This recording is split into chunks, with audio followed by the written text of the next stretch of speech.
What is the difference between perched and regional water tables? Imagine walking across a landscape and seeing water just below the surface, but not quite at the same level everywhere. That's where water tables come into play.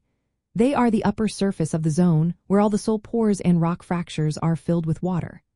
Now, not all water tables are the same. Some are big and continuous, while others are small and isolated. Understanding these differences helps us manage water resources and plan construction projects better. A regional water table is like a giant underground lake that stretches across a large area.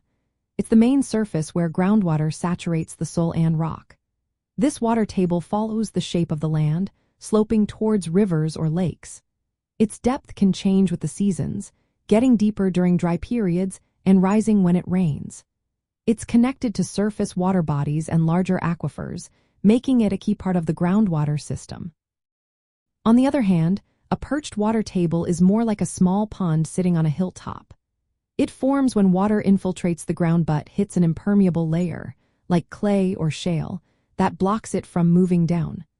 Water then accumulates above this barrier, creating a separate saturated zone. These perched water tables are usually temporary and can change quickly with rainfall or dry spells. They are often found above the main water table, separated by an unsaturated zone of soil or rock. The main difference lies in their size and location. The regional water table is broad and continuous, covering large areas and supporting big aquifers. The perched water table is localized and isolated, often just a small patch above the main water table. It forms because of an impermeable layer trapping water above the main groundwater level.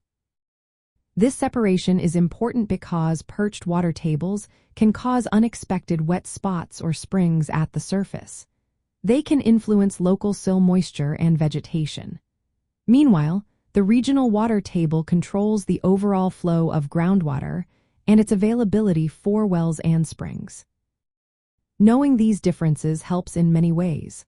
For construction, perched water tables can cause unstable soil conditions, making foundations tricky. For water management, understanding the regional water table helps in predicting how much water can be sustainably extracted. It also helps in understanding how surface water and groundwater interact across large areas. In simple terms, the regional water table is like a big, underground river that moves through the earth, while a perched water table is a small, temporary pond sitting above it, blocked by an invisible barrier. Recognizing these differences helps us better manage our water resources and plan for the future.